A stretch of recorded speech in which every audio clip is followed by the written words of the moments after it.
ಮುನ್ಸಭೆ ಕುತ್ಕೊಳ್ರಿ. ಒಟ್ಟಾರೆ ಹೊಸ ಬಟ್ಟೆನ ರಥಕ್ಕೆ ಈ ಸರಿ ಬಟ್ಟೆ ಹೊಲಿಸ್ಬಿಟ್ಟು ಅವರು ತಾಳ ಬಟ್ಟೆ ಅಂತ ತಂದ್ಕೊಟ್ರೆ ನೀವು ಅಲ್ಲಿ ಹಾಕ್ತಿರಲ್ಲ ಅವ್ರ ಹೆಸರು ಹಾಕಲ್ಲ. ಬಟ್ಟೆ ತಂದ್ಕೊಟ್ರೆ ಯಾರ ಹೆಸರು ಹಾಕಲ್ಲ. ಆದ್ಮೇಲೆ ನಾವು ಯಾರು ಬಟ್ಟೆ ತಂದ್ಕೊಟ್ರು ನಾವು ಹಾಕಲ್ಲ. ತಾಲೂಕು ಅಧಿಕಾರಿಗಳು ಅವರೇ ಹೊಲಿಸ್ಬೇಕು. ಅವರೇ ಈಗ ತಾಳ ಬಟ್ಟೆ ಯಾರು 2 ಲಕ್ಷ ಕೊಟ್ಟರೆ ಹೊಲಿಸ್ಕೊಡ್ತಾರೆ. 2 ಲಕ್ಷ ನೋಡ್ರಿ, ಅದೇ ಹೆಸರು ಹಾಕಲ್ಲ. ನಾವು ಹೆಸರು ಯಾರು ಕೇಳ್ತಿಲ್ಲ. 2 ಲಕ್ಷ ರೂಪಾಯಿ 2 ಲಕ್ಷ ರೂಪಾಯಿ ದುಡ್ಡು ಕೊಡ್ತಾರೆ ಅಂತ ರಸೀದಿ ಕೊಡ್ತಾರೆ ಅಷ್ಟೇ.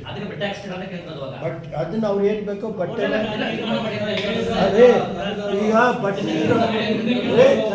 ಮುನ್ಸಭೆ ಕುತ್ಕೊಳ್ರಿ. ಬಟ್ಟೆ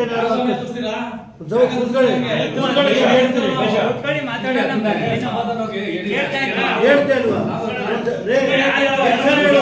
ಕುತ್ಕೊಳ್ಳಿ ಗೊತ್ತೇನು. ನಾವು ಬಟ್ಟೆ ಯಾರ ಹೆಸರಿಗೂ ಹಾಕಕ್ಕಲ್ಲ.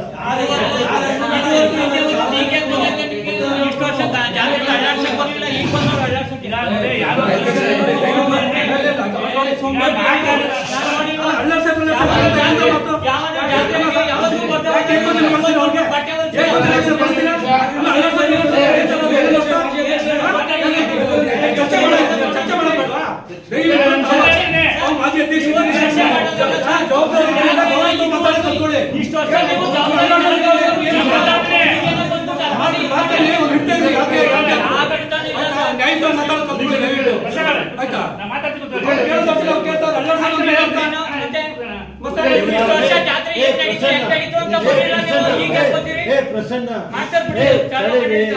ಯಾರು ಮಾತಾಡೋದು ಇದು ವೈಯಕ್ತಿಕ ಬೇಕು.